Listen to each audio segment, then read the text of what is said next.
sous-culture de l'ESP d'Avignon a le plaisir d'accueillir en ce début d'année Madame Graziella Masson. Artiste peintre et sculptrice, Graziella Masson partage à la fois sa spontanéité, ses émotions et sa spiritualité au travers de peintures mêlant texture, couleur et mouvement. Les sculptures qui ont pris place dans la vitrine du Miam sont quant à elles toujours empreintes de cette même spontanéité qui caractérise le travail de l'artiste et révèle une démarche artistique essentiellement tournée vers les émotions et la spiritualité.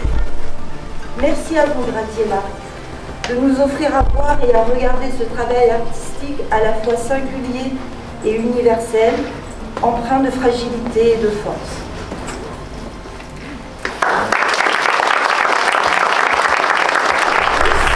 Merci pour votre présence. Alors à vous, étudiants de l'ESP ou formateurs, membres de ma famille biologique, de ma famille spirituelle, amis, collègues, ex-collègues à partir de demain. Donc pour moi, petite fille, épouse d'enseignant, j'ai travaillé un petit peu à l'éducation nationale et puis ensuite je suis rentrée dans la fonction publique territoriale jusqu'à aujourd'hui. Donc en lien quand même, j'ai toujours travaillé en lien avec l'éducation puisque j'étais à la direction des collèges.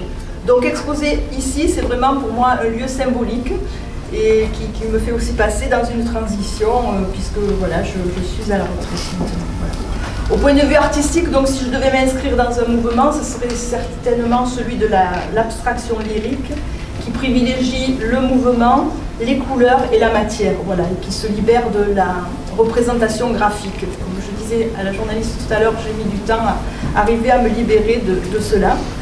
Donc sur le plan purement technique, j'expose des œuvres réalisées ces dernières années.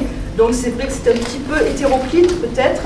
Donc ce sont des œuvres essentiellement d'acrylique, sur support toile ou bois, avec des techniques mixtes de collage aussi. Et pour les plus récentes qui sont au fond, c'est une nouvelle technique sur laquelle je travaille, c'est le pouring painting, la peinture fluide. Voilà. Et puis les modelages en terre cuite. Donc je dois dire, comme ça a été évoqué, que la pratique artistique est ce qui m'a accompagnée toute ma vie et notamment qui m'a aidé à supporter les contraintes professionnelles, notamment les contraintes administratives. L'art est pour moi l'occasion d'exprimer ce qui m'habite au plus profond. Exposer, c'est se livrer. Ce n'est pas très facile, c'est une démarche un peu... Voilà, j'ai mis du temps à essayer de réaliser. L'activité créatrice me produit du bonheur, m'apaise et reste liée à ma méditation intérieure. Alors les titres, pourquoi certains sont en anglais? C'est pas pour faire être branché, c'est plus parce que j'ai étudié cette langue, je l'aime. C'est vrai que, quoi qu'on en dise aujourd'hui, c'est la langue de la communication qui permet la relation, c'est important pour moi. Et quelquefois, donc, quand j'ai réalisé quelque chose, le titre me vient en anglais. Voilà. Et donc, Life in Color, parce que je veux dire que la vie peut être vécue en couleur si on en découvre la source. Et My Soul, parce que c'est mon âme qui parle.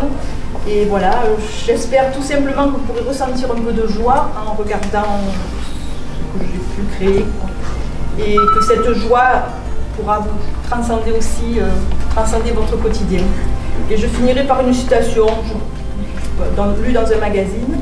L'éternité inspire le quotidien et donne une source de créativité dans la démarche artistique. Voilà, je vous remercie en tout cas d'être venu.